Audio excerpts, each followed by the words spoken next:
नमस्कार दोस्तों, आप सभी लोगों का स्वागत है समीर देशकर एटॉमी एकेडमी नागपुर में। मेरा नाम है समीर शरद देशकर। मैं नागपुर सिटी से बिलोंग करता हूं और आज हम एक नए सब्जेक्ट के ऊपर बात करने वाले। नया सब्जेक्ट तो ऐसे बोल नहीं सकते, हम बहुत दिनों से या बचपन से इम्यूनिटी के बारे में सुनते आ रहे, प्रतिरक्षा प्रणाली। तो व्हाट इज द इम्यूनिटी? आज हम बात करने वाले व्हाट इज द इम्यूनिटी। जीव विज्ञान में प्रतिरक्षा बहुकोशियों को जीवों की हानिकारक सूक्ष्म जीवों का विरोध करने की क्षमता होती है। प्रतिरक्षा में विशिष्ट और गैर विशिष्ट दोनों घटक शामिल होते हैं। अगर हम बात करें इम्यूनिटी यानी प्रतिरक्षा की, तो जीव विज्ञान जो जीवों का विज्ञान होता है उसमें प्रतिरक्षा कोशिकीय जीवों की हानिकारक सूक्ष्म जीवों का विरोध करने की क्षमता होती है। यानी एक प्रतिरक्षा जो बहुकोशिका होती है, उनको जिनमें जो जीव होते हैं उनको हानिकारक सूक्ष्म जीवों को विरोध करने की क्षमता उन जीवों में होती है। कोशिकाएं जिनको हम प्रतिरक्षा कहते हैं। प्रतिरक्षा में विशिष्ट और गैर विशिष्ट दो घटक शामिल होते हैं। आपने कभी सुना नहीं होगा, हम लोग नॉर्मली बोलते हैं इम्यूनिटी की बात करते, तो इम्यूनिटी के अंदर में विशिष्ट और गैर विशिष्ट दो घटक शामिल होते हैं।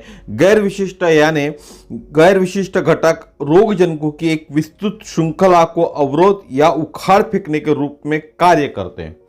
जो गैर विशिष्ट है वो घटक रोगजनकों को, यानी जो रोगों के जंतु है, हम बात करें तो कीटाणु है, उनके एक विस्तृत श्रृंखला को रोकते, अवरोध करते हैं, रोकते या उखाड़ फेंकने के रूप में कार्य करते या हमारे शरीर से बाहर फेंकने में कार्य करते हैं। उसमें पाए जाने वाले एंटीजेनिक मेकअप के बावजूद भी शरीर के लिए अच्छा कार्य करते। तो एंटीजेंस यानी क्या होता है? कोई भी पदार्थ जो शरीर को उस पदार्थ के खिलाफ प्रतिरक्षा या प्रतिक्रिया करने का कारण बनता है, उसको एंटीजन कहा जाता है। एंटीजन यानी क्या बोला मैंने आपको?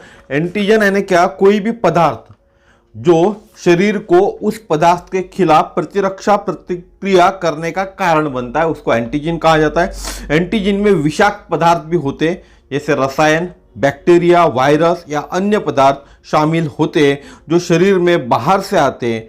प्रतिरक्षा प्रणाली के अन्य घटक सामने आने वाली प्रत्येक नई बीमारी के लिए खुद को अनुकूलित करते और रोगजनक विशिष्ट प्रतिरक्षा उत्पन्न करते हैं। तो ये जो विशिष्ट प्रतिरक्षा जो होती है, गैर विशिष्ट जिनको हम कहें, इनके अंदर में एक एंटीजेन होता है। जो एंटीजेन जो होता है वो पदार्थ के खिलाफ प्रतिक्रिया करने का कारण बनता है। एंटीजन के अंदर में कुछ रसायन होते हैं, कुछ विषाक्त पदार्थ भी होते हैं, जिसमें रसायन होता है, बैक्टीरिया होता है, वायरस होता है, कुछ अन्य पदार्थ भी शामिल होते हैं जो शरीर में बाहर से आते हैं, हमारे शरीर के अंदर में बाहर से आक्रमण करते हैं, किसी तरह के वायरस के थ्रू, जो भी हमको बीमारी हो उसके तरह से आक्रमण करते। प्रतिरक्षा प्रणाली के अन्य घटक सामने आने वाली प्रत्येक नई बीमारी के लिए खुद को अनुकूलित करते। ये जो प्रतिरक्षा के घटक है हमारे शरीर के अंदर में, दो घटक, वो दोनों घटक जब भी कोई बीमारी आती है, विशिष्ट और गैर विशिष्ट घटक जब भी कोई बीमारी आती है तो वो अनुकूलित करते और रोगजनक विशिष्ट प्रतिरक्षा उत्पन्न करते और एक स्पेशल प्रतिरक्षा जिनको हम कहें इम्यूनिटी बिल्टअप करते हैं शरीर के अंदर में। इम्यूनिटी क्या है? इम्यूनिटी एक जटिल जैविक प्रणाली है। हमारे शरीर के अंदर में एक जटिल और जैविक प्रणाली है जो स्वयं को कुछ भी है या हो तो उसे पहचान और सहन कर सकती है। जो खुद को कुछ भी बीमारी है या होने वाली है, हो सकती है, ये सब चीज़ें हमारी शरीर के अंदर की जो इम्यूनिटी है वो पहचान सकती है। और विदेशी है तो उसको पहचान कर अस्वीकार कर देती है। या बाहर से कोई आक्रमण हुआ हमारे शरीर के ऊपर में किसी चीज का, तो उसको अस्वीकार कर देती है और उसको नष्ट भी कर देती है। दो टाइप की इम्यूनिटीज होती है, एक को अनेट कहते हैं और एक को एडेक्टिव इम्यूनिटी कहते हैं। मेरे ख्याल से आपने अनेट और एडेप्टिव इम्यूनिटी का नाम अभी तक सुना नहीं होगा, आप लोगों ने सिर्फ इम्यूनिटी के बारे में ही सुना होगा। तो अनेट इम्यूनिटी क्या होती है? अनेट और non specific immunity is the defence system with which you are were born. जब हम पैदा होते हैं तभी हमारी शरीर के अंदर में एक अनेट इम्यूनिटी सिस्टम होता है जो हमारे को जो भी बीमारी उससे लड़ने में सक्षम बनाता है। यह आपको सभी एंटीजन से बचाता है। एंटीजन क्या है हमने देखा पहले। जन्मजात प्रतिरक्षा हानिकारक पदार्थ को आपके शरीर में प्रवेश करने से रोकती है। जन्मजात प्रतिरक्षा हमारे शरीर में किसी भी हानिकारक पदार्थ से लड़ने के लिए रक्षा की पहली पंक्ति बनाती है। हमारे शरीर के अंदर में जब भी कोई हानिकारक कीटाणु अटैक करता है तो ये अनेट इम्यूनिटी सिस्टम है फर्स्ट लेयर अटैक का जो पंक्ति बनाता है। यानी जैसे हम बात करें तो सैनिक कैसे टुकड़ी में लड़ते हैं ना, पहली टुकड़ी, दूसरी टुकड़ी, तीसरी टुकड़ी, तो ये अनेट इम्यूनिटी की पहली टुकड़ी होती है, फर्स्ट पंक्ति बनाती, पंगत बनाती है हमारे शरीर के अंदर में रोगों से लड़ने के लिए। उसके बाद होता है adaptive immunity. Only occurs in vertebrate. ये सिर्फ वर्टेब्रेट में ही पाया जाता है, यानी रीढ़ की हड्डी वाला जीव। हमारे भी शरीर में रीढ़ की हड्डी है तो हम भी रीढ़ की हड्डी वाले जीव हो चुके। मेरुदंडी जिसको हम कहें या इंग्लिश में कहें बैकबोन एंड अ स्केलेटन। प्रतिरक्षा प्रणाली के दो घटक एक गतिशील जैविक वातावरण बनाते, वहाँ स्वास्थ्य को भौतिक स्थिति के रूप में देखा जाता है, जो भी बाहरी आक्रमण या शरीर में होने वाले बदलाव को पहचान कर प्रतिरक्षा के कार्य करते हैं और शरीर को स्वस्थ बनाते हैं। बीमारी तब उत्पन्न हो सकती है जब बाहरी आक्रमण को खत्म नहीं किया जाता है या शरीर की प्रणाली कार्यरत नहीं होती। तो हम समझते हैं एडेप्टिव इम्यूनिटी क्या है। इट मीन्स ये सिर्फ वर्टिब्रेट यानी रीढ़ की हड्डी में पाई जाती है। रीढ़ की हड्डी के जितने भी जीव होते हैं, इट मीन्स हम हैं, कुछ प्राणी हैं जिनमें रीढ़ की हड्डी होती है, उन्हीं में ये पाया जाता है। मेरुदंडी में पाया जाता है, बैकबोन में पाया जाता है एंड स्केलेटन में ये पाया जाता है। प्रतिरक्षा प्रणाली के दो घटक होते हैं, एक गतिशील जैविक वातावरण बनाते, एक जो घटक होता है वो गतिशील जैविक वातावरण बनाता है, वहाँ के स्वास्थ्य को भौतिक स्थिति के रूप में देखा जाता है। और जो ये जैविक वातावरण बनाता है वहाँ के स्वास्थ्य को भौतिक रूप में देखा जाता है, और जो भी बाहरी आक्रमण या शरीर में होने वाले बदलाव को पहचान कर प्रतिरक्षा कार्य करते हैं। हमारी प्रतिरक्षा प्रणाली जो भी बदलाव हमारे शरीर में हो रहे या बाहरी आक्रमण हो रहा है उसके हिसाब से कार्य करते और शरीर को स्वस्थ बनाते और हमारे शरीर को अपने आप स्वस्थ बनाते। बीमारी कब उत्पन्न होती है? हमारे शरीर में बीमारी तो होती है, आप देखते हैं बहुत सारे लोग रोज बीमार गिरते। तो बीमारी तब उत्पन्न हो सकती है जब बाहरी आक्रमण को खत्म नहीं किया जाता।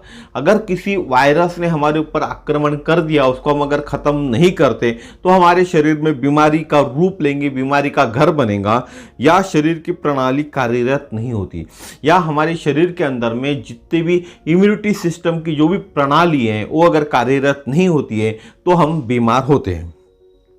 उसके बाद दो और इम्यूनिटी होती है, एक पैसिव इम्यूनिटी। पैसिव इम्यूनिटी का भी नाम आपने सुना नहीं होगा, बता रहा हूं मैं आपको इम्यूनिटी के बारे में। तो पैसिव इम्यूनिटी होती है यानी एक प्रतिरक्षा एक व्यक्ति से दूसरे व्यक्ति में तैयार एंटीबॉडीज के स्थानांतर द्वारा प्रतिरक्षा है। यानी किसी में एंटीबॉडीज की कमी हो जाती है, प्रतिरक्षा की कमी हो जाती है, तब पैसिव इम्यूनिटी यानी एक प्रतिरक्षा जो हमारे शरीर के अंदर इम्यूनिटी है वो दूसरे के व्यक्ति में ट्रांसफर करना एंटीबॉडीज के द्वारा, उसको हम कहते हैं प्रतिरक्षा या पैसिव इम्यूनिटी। ठीक है, इसका टीकाकरण होता है। इसका उपयोग तब किया जाता है जब आदमी की संक्रमण का उच्च जोखिम होती है। जब किसी आदमी को संक्रमण की उच्च जोखिम होती है, आपने अभी के इसमें देखा भी होगा, अभी जो लेटेस्ट में जो इफेक्ट चल रहे थे हमारे देश के अंदर में या बाहरी में, उस टाइम भी एक टीका दिया गया था, टीकाकरण किया गया था। ठीक है, तो तब आदमी को उच्च जोखिम होती है, तब ये दिया जाता है, और शरीर को अपनी प्रतिरक्षा प्रतिक्रिया विकसित करने के लिए, चल रहे रोगों को, लक्षणों को कम करने के लिए अपर्याप्त समय होता है। जब हमारे शरीर में जो इम्यूनिटी सिस्टम है उसके पास अपर्याप्त समय होता है हमारे शरीर में चल रहे रोगों को पहचान कर उनके लक्षणों को जानकर उनको खत्म करने का, तब पैसिव इम्यूनिटी का यूज होता है। पैसिव इम्यूनिटी तत्काल सुरक्षा प्रदान करती है। जब किसी को भी पैसिव इम्यूनिटी दी जाती है या डोज दिया जाता है तो उसको तत्काल सुरक्षा मिलती है, लेकिन शरीर में स्मृति विकसित नहीं होती। स्मृति यानी जो इम्यून सिस्टम के सेल्स है हमारे शरीर के अंदर में, वो दोनों सेल्स एक याददाश्त बना के रखते हैं अपने पास में कि किस तरह से जब कोई शरीर में आक्रमण हुआ था बाहरी, तब हमने किस तरह से उनसे लड़े थे, किस तरह से उनसे हमने लड़ाई की थी, ये उनको याद रहता है। और जब भी नया आक्रमण होता है उसकी तरफ से वो बिहेव करते। लेकिन जब हम पैसिव इम्यूनिटी लेते तब वो याददाश्त उनकी विकसित नहीं होती है। हमारे शरीर के अंदर में जो सेल्स है इम्यूनिटी के, उनकी वो याददाश्त विकसित नहीं होती। इसलिए रोगी को बाद में उसी रोगजनक से संक्रमित होने का खतरा होता है। इसीलिए जब हम किसी को पैसिव इम्यूनिटी का डोज देते हैं तो उसकी स्मृति विकसित नहीं होती। स्मृति इट मीन उसके शरीर में जो सेल्स होते हैं उनकी स्मृति विकसित नहीं होती। इसीलिए जो भी रोगी है उसको बाद में रोगजनक से संक्रमित होने का खतरा फिर से होता है। अब एक्टिव इम्यूनिटी, इसके बाद एक इम्यूनिटी होती है एक्टिव इम्यूनिटी। जब बी सेल्स यानी कोशिकाएं एंड टी सेल्स द्वारा सक्रिय होती हैं, तब B cells and T cell की मेमोरी विकसित होती है। तो अभी आपको मैंने थोड़ी देर पहले मेमोरी का उदाहरण बताया, एक आपको स्मृति का उदाहरण बताया कि पैसिव इम्यूनिटी के अंदर में ये स्मृति रख नहीं सकते। तो उनका नाम है दोनों सेल्स का, एक बी सेल और टी सेल्स होता है। जब ये रोगजनक द्वारा सक्रिय होती, जब भी कोई रोग हमारे शरीर में प्रवेश करता है तब ये दोनों सक्रिय हो जाते हैं, तब B cells and T cells की मेमोरी विकसित होती है। और उसी के टाइम उनकी मेमोरी विकसित होती है और प्राइमरी प्रतिरक्षा प्रतिक्रिया देती है और तुरंत में प्राइमरी अटैक को करती है। पूरी जिंदगी ये कोशिकाएं बाहरी आक्रमण को याद रखते हैं और हर प्रकार के आक्रमण को दोबारा जब भी आते हैं तब उनको स्ट्रॉन्ग फाइट करते हैं उनसे और प्रतिरक्षा को अंजाम भी देते हैं। यानी सीधी भाषा में हम बात करें तो जो बी सेल्स और टी सेल्स की मेमोरी विकसित होती है जब भी कोई हमारे शरीर में किसी रोग का आक्रमण होता है और प्राइमरी प्रतिरक्षा प्रतिक्रिया देती है और तुरंत में प्राइमरी अटैक को करती है। फर्स्ट अटैक हमारी बी सेल और टी सेल करते हैं। पूरी जिंदगी ये कोशिकाएं बाहरी आक्रमण को याद रखते हैं। जिस प्रकार से कोई भी आक्रमण होता है वो पूरे आक्रमण को ये हमेशा याद रखते हैं कि हमारे शरीर पे किस बीमारी ने किस तरह से आक्रमण किया था और दोबारा वो आक्रमण करते हैं तो एक स्ट्रांग प्रतिरक्षा को अंजाम भी देते। और जब दोबारा फिर से वो रोग अटैक हम पे करते तो एक स्ट्रांग एक्शन देते हैं, स्ट्रांग अंजाम देते हैं और उनको डिफेंड करते हैं, उनसे फाइट करते हैं और हमको हमारे उस रोग से हमारे शरीर में फैलने से बचाते हैं। इस प्रकार की प्रतिरक्षा सक्रिय और अनुकूल दोनों होती है। ये सक्रिय भी होती है और अनुकूल भी होती है क्योंकि शरीर की प्रतिक्रिया प्रणाली भविष्य की चुनौती के लिए खुद को तैयार करती है। हमारे शरीर की जो प्रतिक्रिया प्रणाली है वो भविष्य की जो भी प्रॉब्लम होने वाली है हमारे शरीर में उसके चुनौती के लिए खुद को तैयार करती है। एक्टिव इम्यूनिटी में अक्सर प्रतिरक्षा और के कोशिकाओं और हार्मोन्स के बीच मध्यस्थी के साथ साथ जन्मजात प्रणाली के इनपुट भी शामिल होते हैं। यानी जो अभी मैंने आपको एक्टिव इम्यूनिटी की बात किया उसके उनमें अक्सर हमेशा प्रतिरक्षा की कोशिकाएं, जो भी प्रतिरक्षा की कोशिकाएं बी सेल्स और टी सेल्स जो मैंने बताया आपको, और हार्मोन्स जो हमारे शरीर में जो हार्मोन्स होते हैं उनके बीच मध्यस्थी के साथ साथ जो जन्मजात जो पैदा होते हुए हमारे शरीर में अनेक इम्यूनिटी होती है उसके साथ भी वो इनपुट लेती है और मध्यस्थी करके इनपुट लेके फाइट करती है जो भी रोग हमारे शरीर में आया उसके अगेंस्ट में।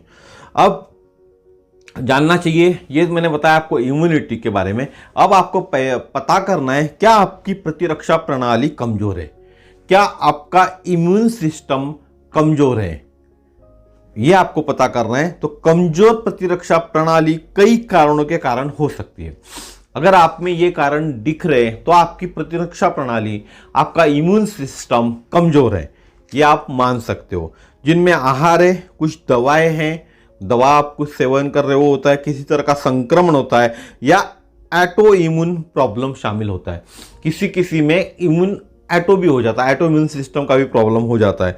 यदि आपको बार बार जुकाम, लगातार थकान या पाचन संबंधी समस्याएं हो रही है तो हो सकता है आपकी प्रतिरक्षा प्रणाली कमजोर है।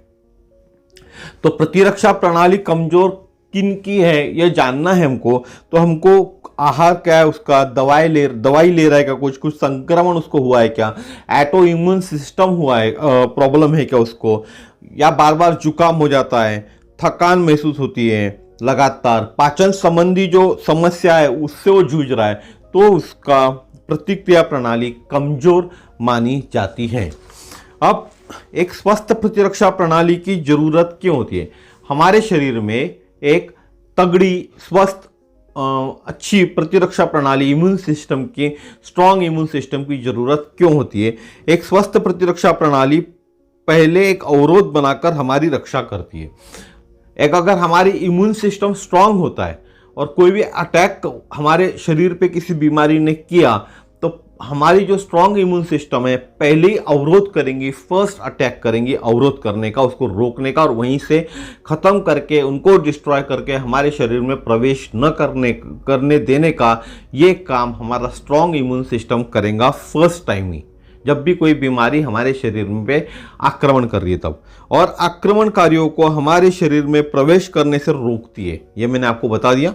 और कोई छूट भी जाता है। समझ लीजिए 100 जीवाणु ने हम पे आक्रमण किया, 100 में से 90, पहली जो फर्स्ट टाइम प्रतिरक्षा हमारी जो थी प्रणाली, उसने फर्स्ट अटैक के अंदर में 90 को मार दिया, बचे 10 छूट गए, 10 हमारे शरीर में आ गए, अंदर में घुस गए शरीर के अंदर में। तो हमारी स्ट्रांग इम्यूनिटी क्या करती है? प्रणाली सफेद रक्त कोशिकाएं और अन्य रसायनों और प्रोटीन का उत्पादन करती है और इन बाहरी आक्रमणकारी पे हमला करते हैं और उन्हें नष्ट करते हैं।